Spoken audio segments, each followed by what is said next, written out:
রাজা মহারাজাদের জামানায় বিচার শুরু করে দাও। মহারাজ, এই শালা আমার মেয়েকে সুম্মা দিয়েছে। সেনাপতি, হাত কেটে দাও এই বদমাইশে।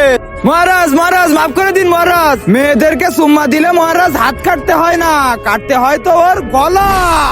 আমাদের জামানায় যা হয়। বলেন রানী সাহেব, কি হয়েছে? প্রধান সাহেব, এই কুত্তা আমার মেয়েকে সুম্মা দিয়েছে। কি, একে থানায় নিয়ে চলো।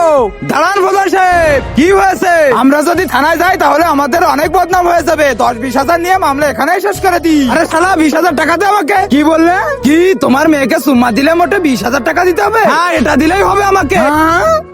তার আগে যারা চ্যানেলটিকে সাবস্ক্রাইব করে দিবে তার মা বাবা যেন অনেকদিন বেঁচে থাকে, আর যারা ভিডিওতে লাইক কমেন্ট করবে তাদের মনের আশা যেন পূরণ হয়। কমেন্টে বলে যাও আই লাভ ইউ মা বাবা। তাহলে এই নাও পুরো 1 লাখ টাকা। এবার হামলা। নম নম নম নম নম নম।